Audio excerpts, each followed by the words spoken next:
people's opinions or modern spin or modern technique.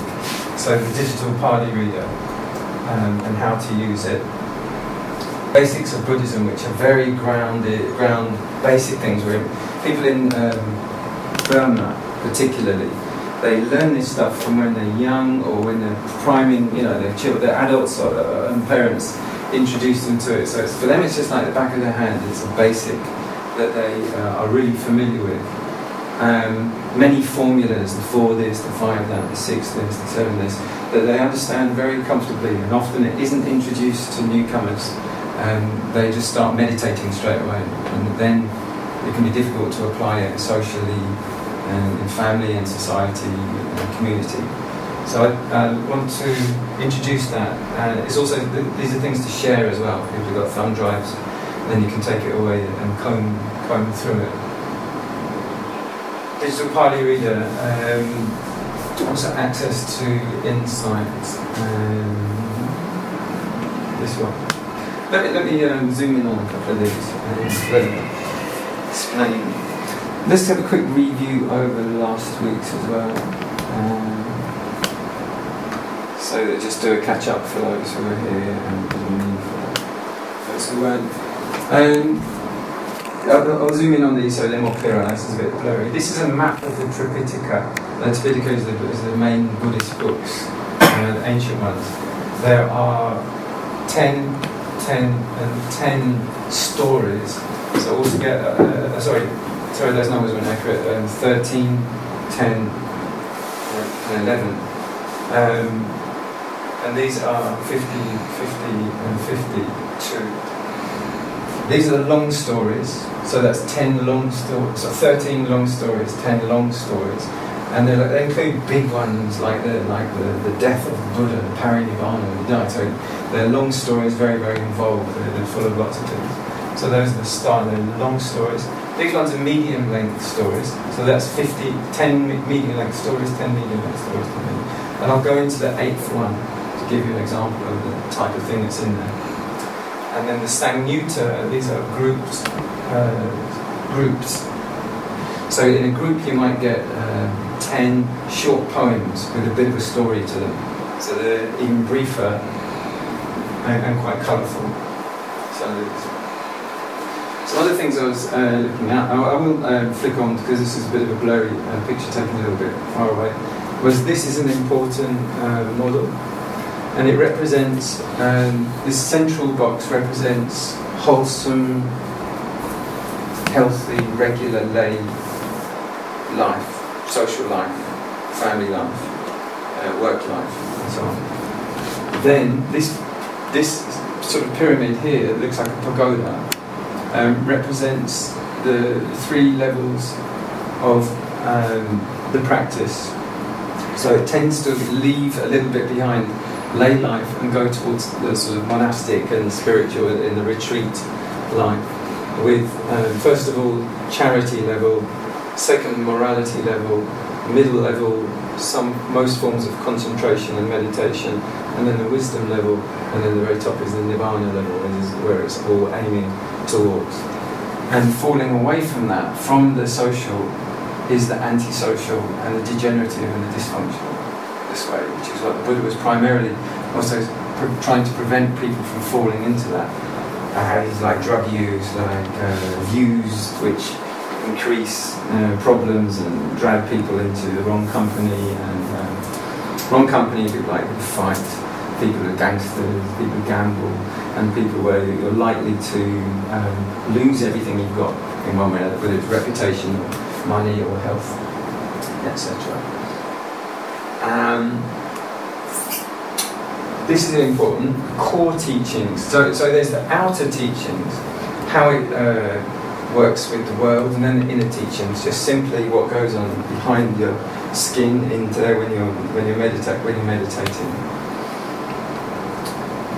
So the inner teachings, it doesn't mean esoteric or secret, it just literally refers to the meditational internal side. Dependent origination, very important, how things are caused by other things. When I say things, how the perceptions form states of mind, how states of mind determine what the sort of things we select and how we react to them, and what feelings we get, and how we react to feelings with grasping and craving, and how that causes karma. So there's 12 stages of independent origination. There are 5 aggregates teaching how people are made up of these 5 different sections: body, feelings, perceptions, states of mind, and 6 sense thoughts.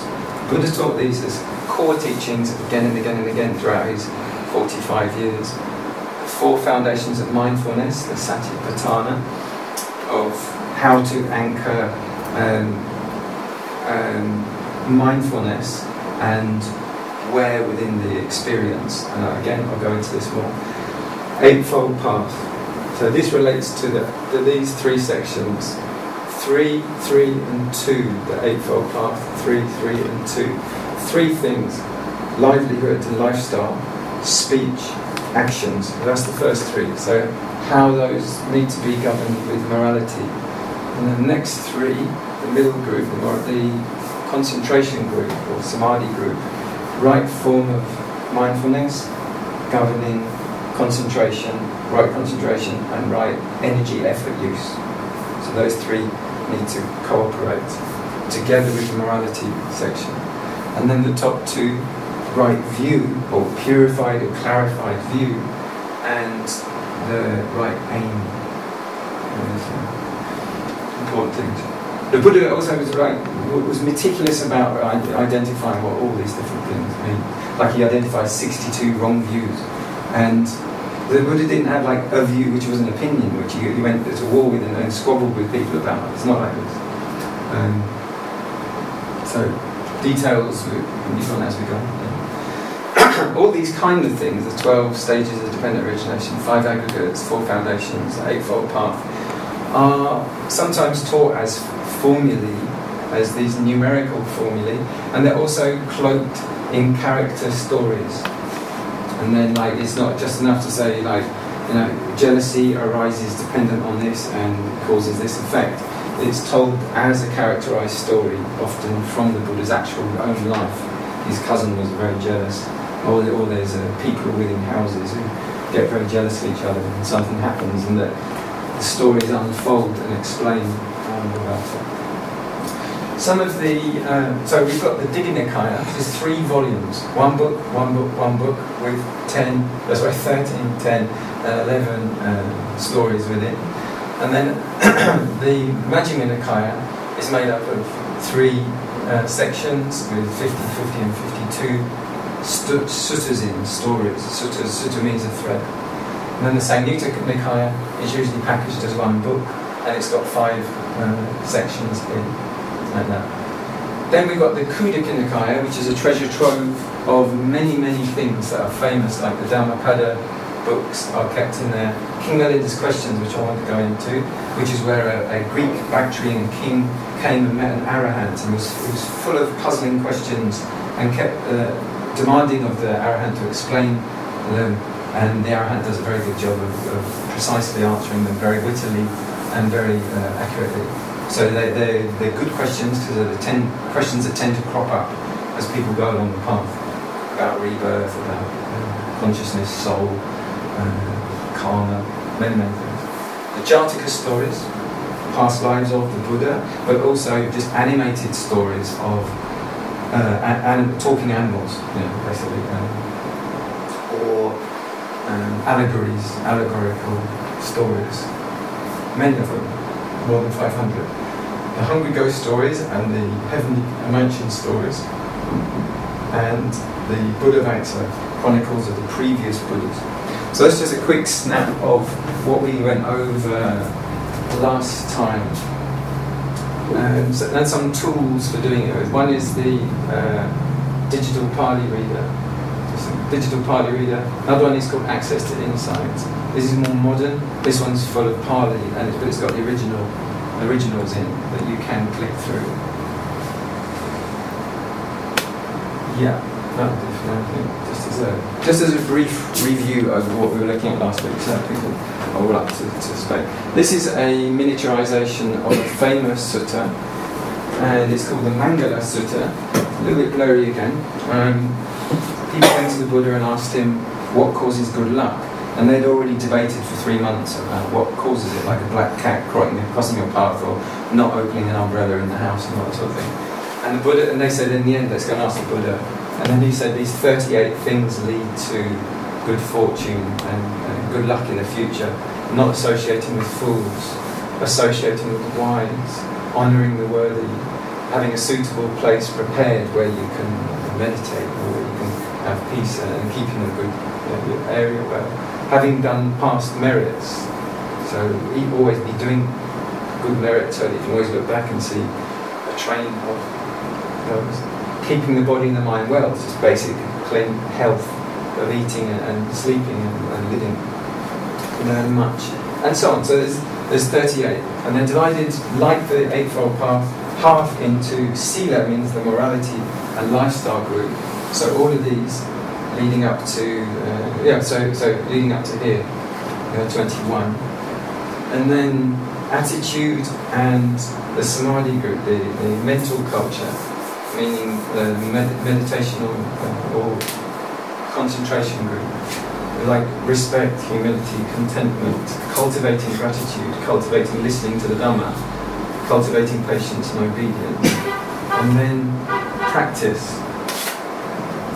So meeting people who've practiced and have already got calm, discussing the Dhamma with them, practicing itself, actually going on retreat and putting time in on the cushion, sensual restraint, learning and understanding the Four Noble Truths, which includes attainment of Nibbana.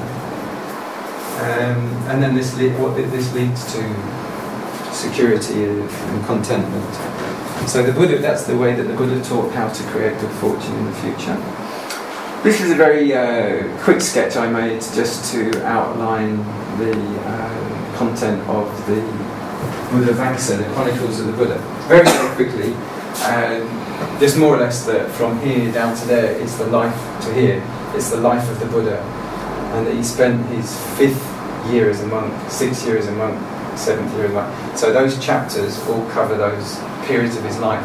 I've got a better scribble than this one, but these are the previous 24 Buddhas, before our Buddha, and then from here it talks about the conception of the Buddha, the birth of the Buddha, the first time he got meditative jhana as a young child, and then stories about him growing up, his archery contests, and getting the throne, and renouncing the kingdom, his learning and his study time, and then him leaving and then enlightenment. And then it's how he started to establish his teaching. And then this is his 5th year of teaching, his 6th year of teaching, 7th and 8th, and what happened. So this whole chapter will be on what happened during that year, and so on. And then it's other things like, including the. I'll go into it on the later diagram. But that's about the Chronicles of the Buddha, the Buddha Vangsa. Details about female arahants, details about male. An arahant is a fully enlightened person, so there's 13 fully enlightened bhikkhunis, and I can't remember the number of.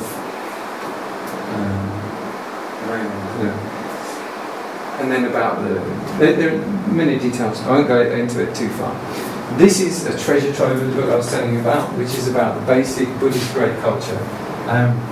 At the Panditarama, one of the main schools in Burma. So it starts talking about basics like taking refuge, meaning like when you go to and ask actually to take the Buddha as a refuge and the Dhamma and Sangha as a refuge, Sangha as a refuge.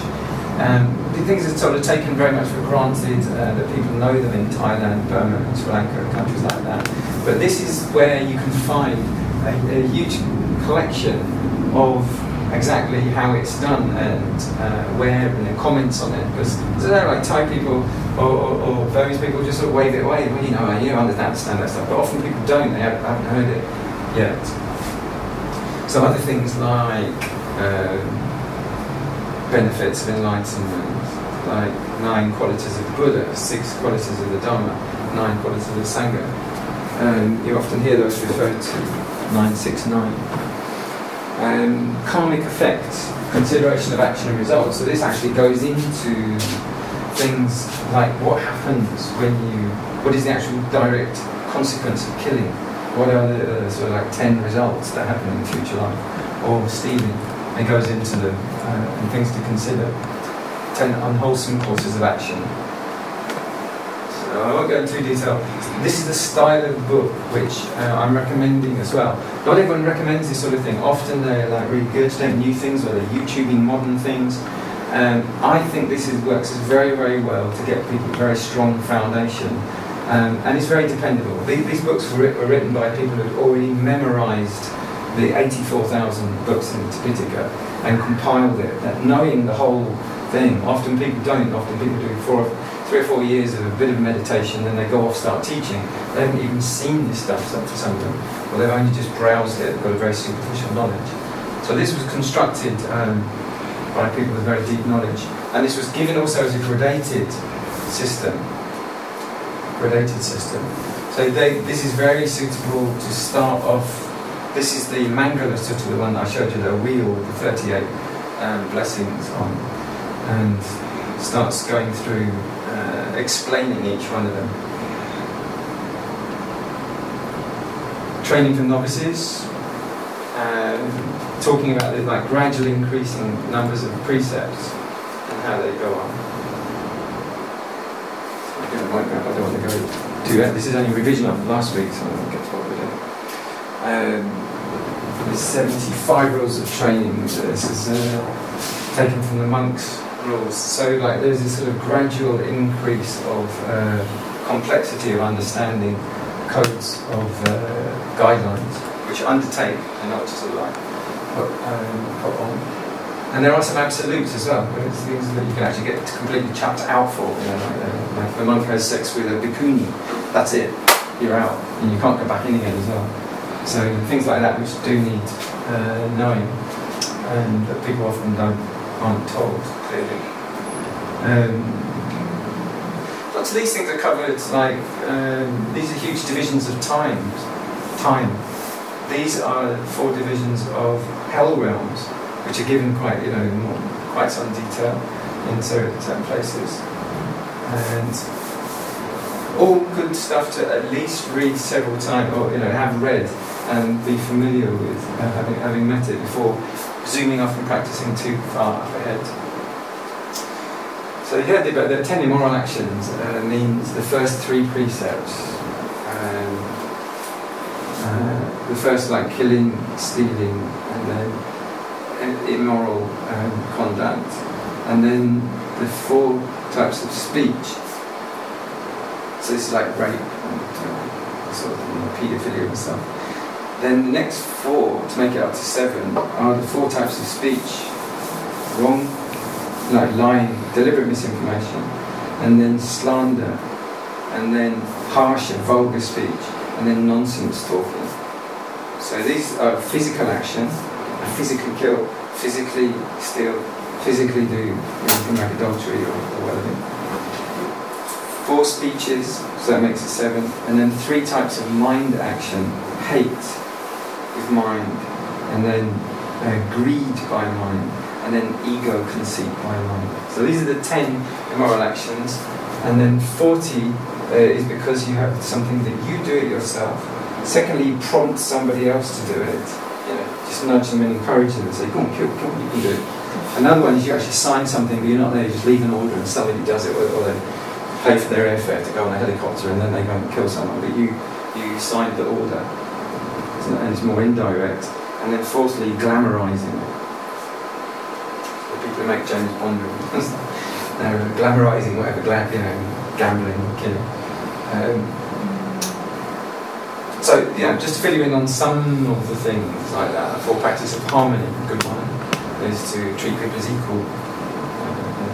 Smooth speech, not using harsh speech, and things like that. So many of these formulae contain lots of little gems that are, like I say, familiar to Buddhists who know they're Buddhists, they're born Buddhists, they consider they're Buddhist, they're proud of being Buddhist, blah blah blah. They've got no qualms about calling themselves Buddhists because they've heard all of this, and they also know what constitutes practicing it or not. So the guidelines are really clear, and then the choice can be really clear. You might not be interested in in becoming a Buddhist, but like meditation, find yourself drifting into those circles and then get into these hazy areas. So all of that starts getting clear the more that you have a lot of this ground plane understanding. This advice to singular is a key sutta that describes many, many things to do with how to behave and in order to not fall into debt and lose wealth and fall in the wrong kind of company, in which case you would get loss of many things. And so it goes through many of these formulas, 4s and 6s and 5s, and it's a very big matrix that you can refer to. 4 polluting actions, which I said, like killing the first 4 precepts, down to speech, and then 4 evil ways, which is like greed, hate, ignorance and fear, and then 6 causes of misfortune, gambling, so they all go on and on. I'm going to go into those later on. So just to introduce you to this book, from then on it starts with the actual book, but this is just the index to show the kinds of things that are really strongly recommended when people want to get a good ground plane understanding that is a good preparation for developing further. A lot of people plough off into a Vipassana retreat without knowing any of this stuff or coming against, encountering it. Ouch. Ouch. Oh, sorry, yeah, no, who doesn't, like many people do. So it's just like, they describe it like building the 3rd floor of a building before. Employing an architect to build a 3-story house, and then come and say, wait, you're on the 3rd floor, and they say, we've got to do the first 2 first. And I wonder why it keeps crashing down. Yeah, and then they sack the architect. So this week we covered the timeline. Well, this is the schools, the outer stuff. So 450 BC kick-off, Buddha gets enlightened, starts ordaining the first 5 people and so on, it starts proliferating. And the early Buddhist school, so this is pre-sectarian era. I talk about. Then the formation of the Theravada about 250 years BCE. So the Theravada then runs consecutively up to the present day. Changes and additions and cultural flavourings and actual distortions and divisions start happening with Chan in Thai and Pure Land and Zen and Nichiren. They start changing and adding quite a lot of different things. Tibetan Buddhism adds quite a lot of different things when it fuses with Lamaism. And then some major things with the Vajrayana also. Major, like monks can have sex, and then they have sort of tantric ritual and stuff like this. So the Buddha was very, very, very clear when he was setting down his teachings here about some of those things. That it's a no-no for monks in that case. And the emphasis in Mahayana of never, ever, ever getting enlightenment until everyone's free, for example, this kind of thing. So there's some big differences and things that start to happen. Silk Road Buddhism, Greco-Buddhism. So there's the Theravada. So that's just to give you a sort of like timeline, basic, without going too far into it, because it's not a huge thing. When we start getting into the questions of Melinda, you'll start to see how timelining isn't that important. But the questions that come up are timeless. Questions of Skill, very, very good book, covers many things, and it also teaches us how to ask questions, which is, we're all starting from somewhere about this. So, the questions we start off, they're our tool to work with, they're the sword that you use, and the more that the sword of inquiry is held with the hand of wisdom, mindfulness and concentration and any effort, the more we'll be able to use it as it's designed for. 3 divisions of the books, 3 baskets, Tipitaka, precepts and Vinaya, which is the code of discipline, and everything about it, what happened to make them make a rule up. 2, all the suttas, what I just showed you, that sort of elephant footprint, flower pattern. And thirdly, psycho-numerical, the Abhidhamma, which is an enormous 7-volume thick about the subdivisions of all the mental constituents and how they interact with each other. This is one of the things that Buddha was most admired for, was that they say like it was such a difficult thing. They said it was like to take a little scoop out of the Ganges, taste the water, and say precisely where all the different elements of water came from. That one comes from the Himalaya river, and that one comes from the Rohana, that one comes from the such and such and such. To be able to divide out experience and say perception, that many factors, and that links to consciousness, and consciousness to the sense door.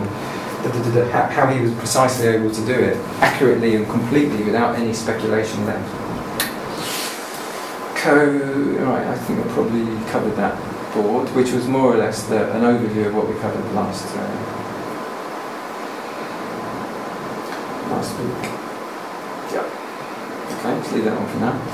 And move on to this week's Grizzly White Lord. So, these three things, the dependent origination, blurry photo again, dependent origination, 5 aggregates and the 4 foundations. These are core deep teachings, the core of the Buddhist teachings, not our core. They are the way that things are dependent on other things, and if we understand, which step came from which step, and when it happened, which footstep was on where, we can start to also be able to undo existential suffering. That's existential suffering works by misunderstanding how these states co-cause each other and co-depend on each other. It's often shown as 12 stages, 8 stages, 5 stages. They're a very simplified formula, and they're a very complicated formula. Even this one with 24 conditions is a version of it, of sorts. Okay? So the Buddha also didn't teach it like a circle, first of all. He just had someone coming up to him and saying, "How come everyone's so fighting?" And he said, "Because they're jealous of each other." And he said, "Well, why are they jealous of each other?" He said, "Because they possess things." And he said, "Why do they possess things?" He says, "Because they like things." He said, "Why do they like things?" And this is one called Sakka's Questions. It's actually got the King Deva came down and said, "Why does everyone fight? Look at them all, they never stop, And they're all doing it in the celestial realms as well. Even the Devas up there are all squabbling and stuff as well. And he was asking the Buddha, he said, "You look very calm, why is everyone else doing this?" So he actually starts just by teaching it as a verbal thing, not as showing him a diagram. And Sakka gets more and more intrigued, says, and then. And that's actually the first description of the dependent origination, I think, Sakka's Questions. I'll go into it in more detail. It's easier if, there's the 5 aggregates: body, feeling, perception, states of mind, and the 6 sense doors and their awareness.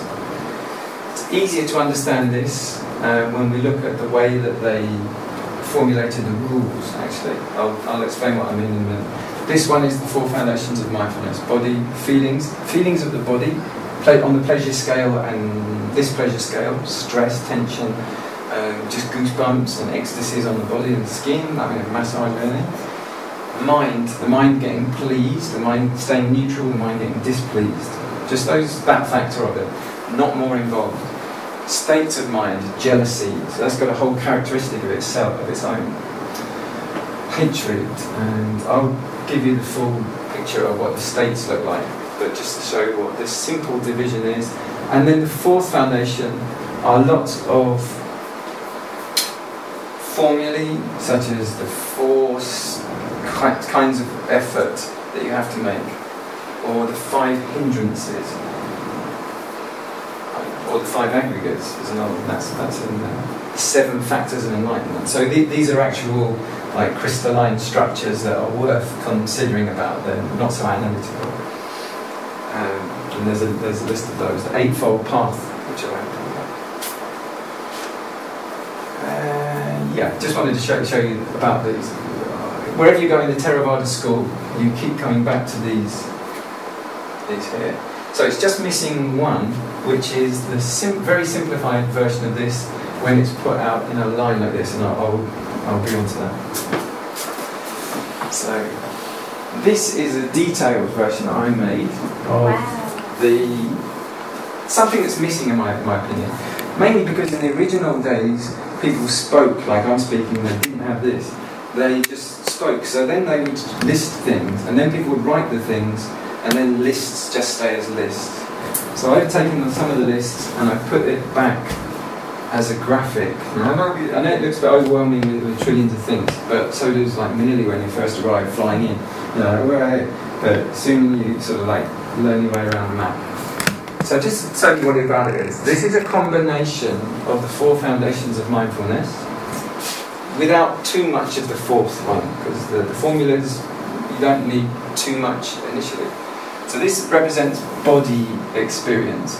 So when you're meditating, you're concentrating on the body. You might concentrate on the air at the nose. You might also notice it in the throat. You might notice it with the belly rising and falling, or in the chest. So breath is body. The experience of the body, whether it's pressing on the floor with the feet, on the bum on the chair, or leaning on something, or just the presence of the skeleton standing, and so on. We know about it through hardness, just where the bones press on the inside of the skin, from the temperature of the body, of all the skin, sponginess of the muscles and all the jellies and the greases and the liquids and everything, and the movement of the body. So just by awareness, seeing all those things happening as flux or staying static for a while and then moving and changing, that's how we know the body's there. And these are written there as sponginess, temperature, hardness and movement because it's nice and simple. When you see it as the four elements, it starts to become starting a bit more esoteric. Air, earth, fire and water. But that is often used as those four elements. We're also aware of the standingness, the walkingness, the sitting form and the laying form. And then there are all sorts of transitions in between, like swallowing, blinking, turning the head, reaching for something, laying down, reaching for a door. So these are just transitions. I've just put a few in, but there's billions of those, going to the toilet, turning the remote control on, anything. There's also two conceptual ways of doing it. That's looking at pictures of corpses or actual corpses to reduce lust, but also to look at the nature of the body from a new perspective, not to just be going off on a sort of in love with your own body, to get dispassion from it.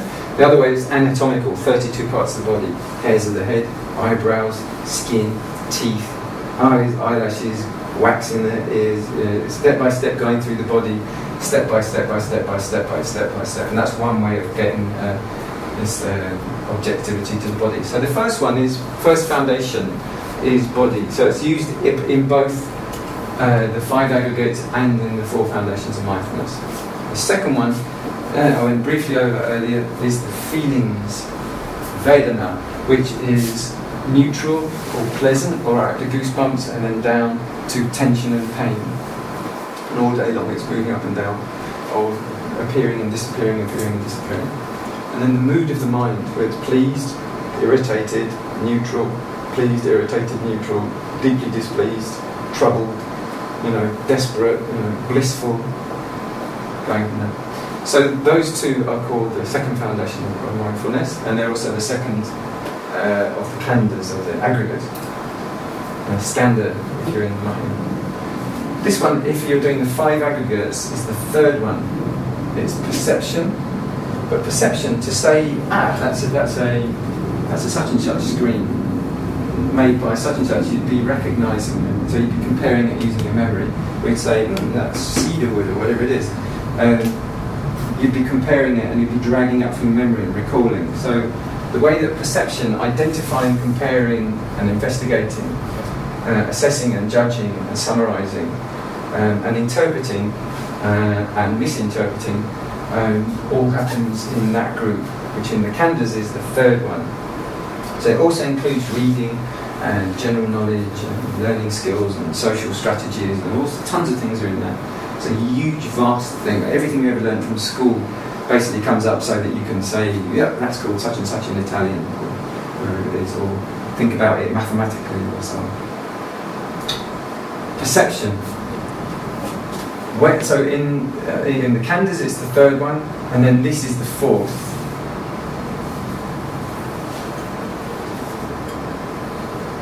Yeah, that would be the fourth. If it's the Four Foundations of Mindfulness, these get clubbed together.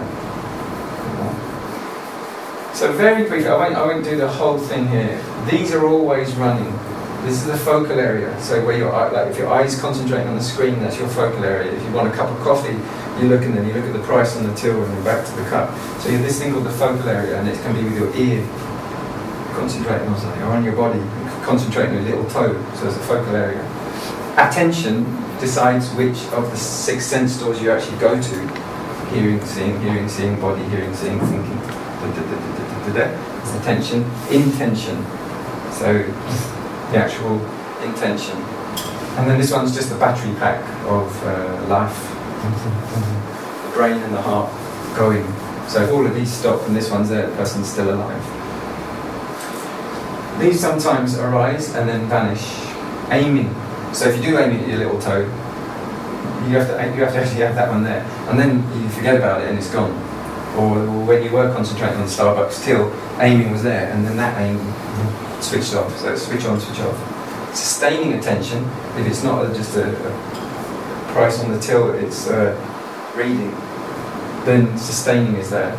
And these apply in meditation as well. This one says effort, and so it's actually the effort to. Anytime the mind has effort in it, even if you're like, I'm going to get up or I'm going to go and do something, effort is in there as well. So these three might come up together with an intention and then vanish, but these will keep running and changing their objects all the time.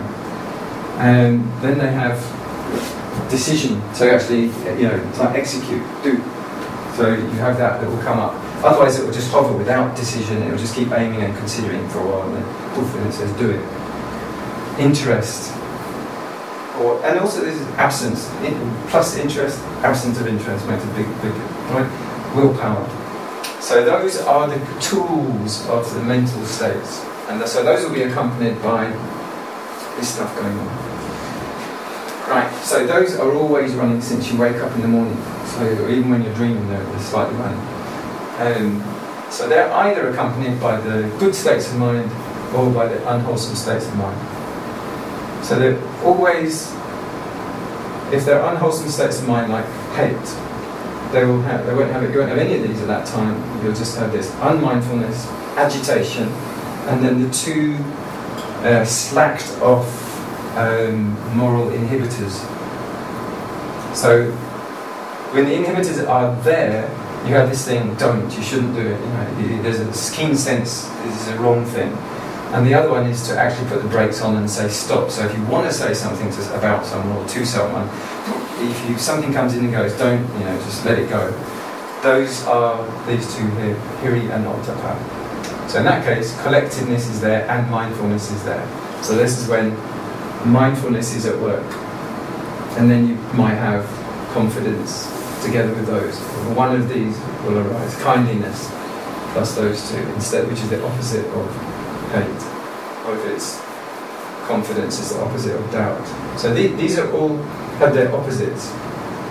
So I've numbered these to show you how that they link. This is called the play of lions, where they deliberately work to transform negative states like restlessness into equanimity, from desire into non-clinging, doubt into confidence, hate into kindliness, and so on. Fed upness into engagedness, energylessness into energeticness, wrong views like ego into right view, and ignorance into wisdom, jealousy into joy at other people's success. But all of these states of mind have these qualities that go with it. The mind is correct, it's clear, skilled, flexible, controllable, has tranquility and lightness. And all of these have the opposites. Rigid, inflexible, disturbed, heaviness of mind, incapable of being flexible and light and all those things. Quick introduction about those. So this is the states. When I refer to states, that's what that is. This is the perception side, and this is the third foundation of mindfulness. A brief introduction, can't go too deep into it. These are the 6 sense doors, so all the body. It's basically the skin when it comes down to it. The eye door. So this is the consciousness, this is the contact, and this is the this is the eye organ, and this is the object. So there's colour, scene, organ, contact. The three things coming together. That's called contact. Ear, so sound objects, ear organ, consciousness. It means awareness of sound. Smell, taste. This one, concepts. I found that this was missing. Was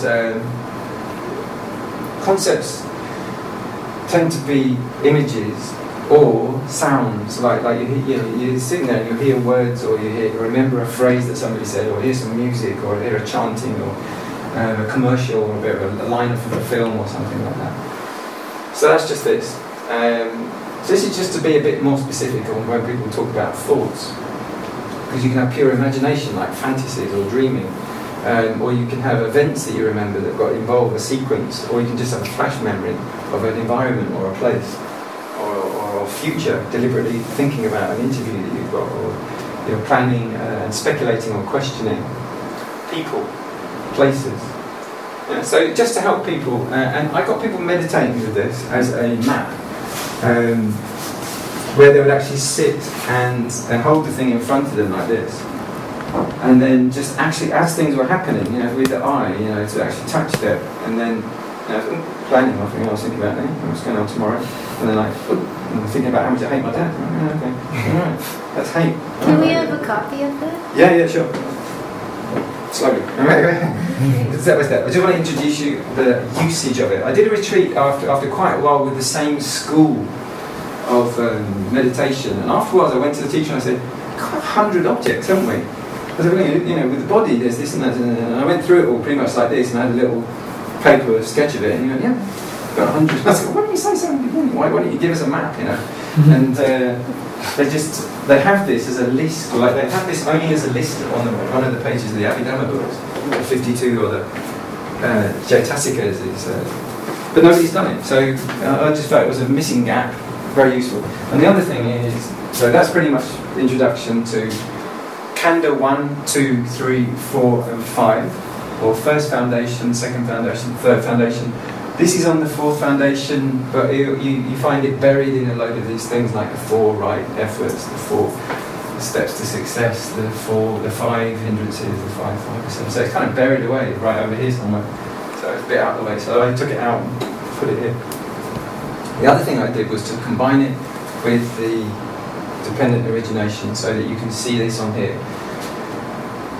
That starts like this. When, depending on perception, like you judge, you say that person's my enemy. I used to think that I like them, but I come to the conclusion they're up to something.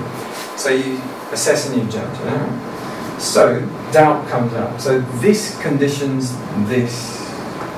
So doubt about that person, and then that will affect these going to thinking about the person, and then you get this irritated effect and maybe tension. Yeah. So 1 conditions 2, 2 conditions 3, 4, 5 and 6, they're all coming together, which is this one. That conditions feeling. So depending on that, you've got the irritation going on at that point because of the doubt state of mind and the agitation. So the next thing that happens is this, craving that they didn't exist, basically. It's not easy to write this, but this is craving sensation, or craving being, or craving not being. So in the case of it where you're closely associated with what you think is an enemy, either you don't want to be there, or you wish they didn't be there. So that's non-being, craving them non-being, or craving you non-being. So that only happens when you grip, or you grasp them as an idea, and you can't stop thinking about them, or you grasp the idea that they're an enemy, and so on. So these two can then recondition this, and those 3 function, and they always rise together. The misinterpretation, the ignorance, and this creates a neediness, it creates an ego, and it creates a resistance. When I originally wrote this, for each one of these I had the Pali word and about 4 different descriptive words, so I've had to sort of squish them down, which has been hard enough to get it all on one page anyway. Okay, so that's a little bit about that, and these are available. So, Bhante, the way to work this is that, well, one thing is to be familiar with it, and then the second one is that when it's happening to you, then you kind of need to know where you are Yeah. on that map. Yeah, and that's really why the slow mindfulness. walking and the sitting is you have this, and you start to actually plot it and go, okay, and that you can actually physically touch what's going on. I'm burping, I'm sitting, over here, listening, irritation, blah blah blah. And then once that gets familiar, like walking, I walk around this house, I've been to the shower, I've been down, like sat at the table. Once you're around it, you sort of got a roughly good idea how it is. And so literally walking around this, you get, this is also like pretty complete. You don't actually need much more than this. There isn't a sort of like big question mark box here where they couldn't figure out the rest of it. It's all pretty complete. So it's kind of the meditation manual, code book. That's it. Once you get familiar with this, it will keep checking out again with all the different models that you more or less. I've McDonald's it a little bit in places with some of the terms. Like I put like it's bad, don't do it. Something whereas they'll have like moral terrors and yeah. What was your question? Oh, and then that leads into when you're feeling certain things just from the start, you can stop it from moving forward because you're familiar where this thing will lead to. Yeah. So like if you're aware that right in the present moment, you have absence of hate or absence of anger, you will be aware of your kindliness levels or your presence and absence of things is a good way of monitoring. And this mindfulness of what's happening and what's present and what's absent is very important. So one of the ways it's used. I'm seeing a person and I'm hearing what he's saying, and then it's starting to bring up my hatred for him, something like that. Yeah, mindfulness of it. Once you're mindfulness that it's present and you've got the reactions on the go and what the constituent parts are, you can also use this backstepping to not let these overpower and dominate the mind. That's one of the main things. I need that. I need that, especially in my work. Very colors. Yeah, I'm confused. So much. Yeah, I mean, there's a lot on there. It's very busy. I've got simplified versions, so I don't really want to dwell on it too much. Now, this will help. Hopefully, I didn't want to go into quite so much detail as I did there anyway. When they made the rules, I was reading through the ancient old rules, it's 227, they used a really simplified coded system, which I want to show you, which helps to understand better that quite complex image. So they always like a monk stole another monk's bottle or something like that. So they'll go, right, come in, I want to talk to you. And they said, what was the object involved? Was it the crown jewels? No, it was just a bowl. What was your perception? When they find out what your perception was, and what was the effort, what was your intention, and what was the effort you did, and what was the result.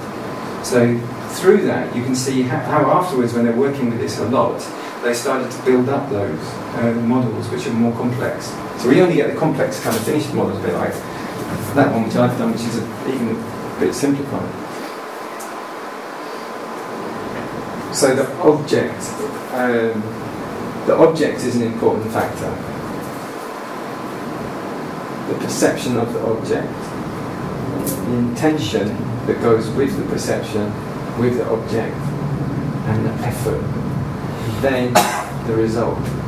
So things are analysed in that way. Now, if we just take the second part, perception, and then put it on the circle, this starts what they've done with that linear form, the formula.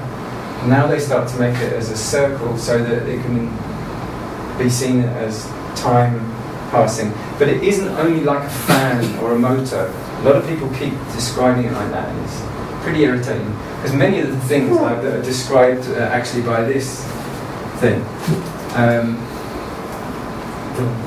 So, for example, perception arises with these two that are going to be simultaneously, and if you've got any one of them, even a faint amount of them, all three of them increase simultaneously. And it's important that they don't run one after another, otherwise you can spend time going, I've got it, it's not like that. It's more important to understand also the relationships between them. So as people go along, not immediately, but as progress, just to show that that's the path of progress. So understanding We need to be able to see and realise that there are objects that are entering in the sense doors, either as a thought or an actual material object. So you actually see something and go, whoa, I want one of those.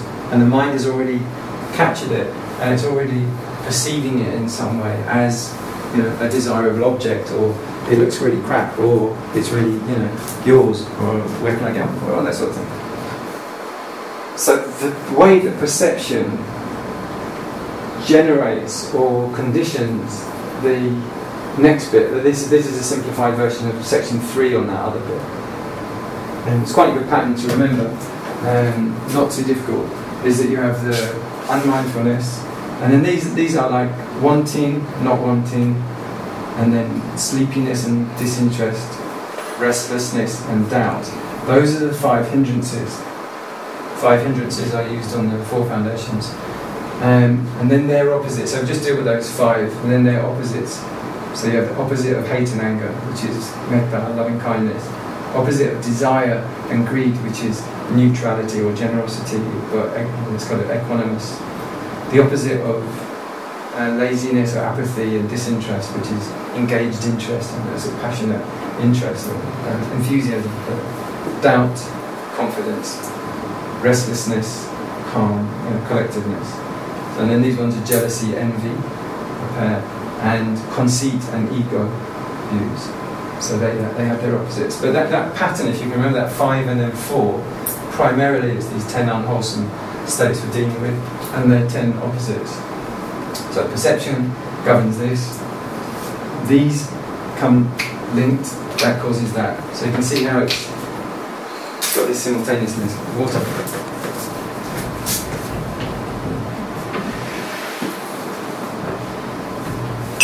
I don't know how to do this. Should I just pass the glasses? Okay.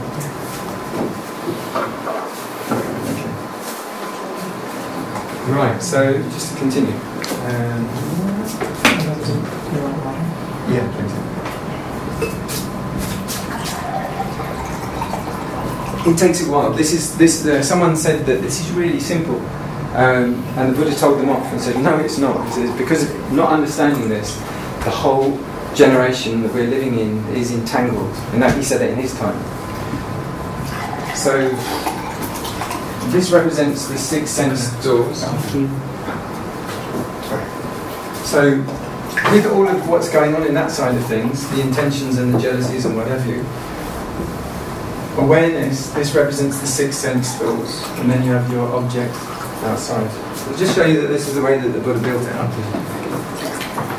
Contact happens, or contact is always happening, but it's always happening. And the other thing is, at this point, when people practice vipassana, for example, noting, like awareness of seeing, awareness of bending, awareness of the body, awareness of seeing, awareness of touching, that bypasses all of this. Perception, instead of judging and deciding on things and objects, perception just only links to exactly what awareness is happening. Simplified to write down. So awareness of hearing, awareness of seeing, awareness of thinking, awareness of planning, bypasses all that, and that's kind of like the purest perception is just only exactly what's happening, which is awareness of seeing, awareness of tasting, awareness of touching, and therefore mindfulness arises and bypasses a lot of the problems that can happen from judging and things, labeling things. So then mind feelings and body feelings happen on the pleasure and displeasure scale. And once those all work together, then craving and grasping and perception will link up again, and the whole loop keeps going. So that's a brief one. The Pali word is called bhavo.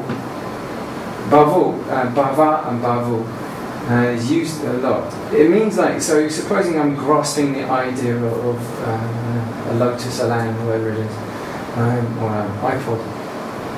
The mind's grasping and craving that. Already inside develops an emptiness, or the missing soul partner, or whatever it is, soulmate. Or whatever. So that emptiness and the potential for the, like the planning, the keeping the extra room spare, and is there. That's developed this thing through grasping a mental idea and a belief. So always, so these three are called the round of defilements. And this one linking to this, because when these two are active, this one is generating this emptiness through which you're always separated from your object. And all of these states of mind having the same thing in common, that you're separated from your object in space and time. So if you desire something, you know, the iPod is like separate from you, so you're already discontent, you're already agitated, and that's because this has happened, because this has happened, because this happened, because that happened, because that happened. Yeah? So the more this is there, the more these arise up. And this is only here, this is the karma vatu, the karma, the production of karma, the seeds of karma that is there. So if that isn't misperception, it's correct perception, craving and grasping don't happen, this one doesn't run, therefore the wholesome states of mind. And these are always accompanied by contentment and unagitatedness. Right, otherwise I'm going to get to the point. These are the last, birth has already happened. Everyone, six births already happened. So we can discount that one for now. All of us can't escape illness, can't escape aging, can't escape pain, can escape loss, and death is inevitable. It's just one of the facts. Just a matter of time. So when you have this one, you have this one. When you have this one, you have this one, this one, this one, you have this one. When you have this one, if you have this one, you have this one, you have this one, therefore this runs.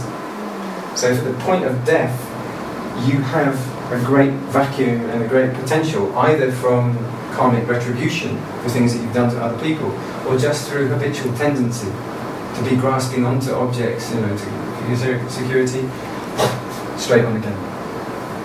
So the idea is to cease this through ceasing this. So those only arise, and then rebirth doesn't happen, in brief.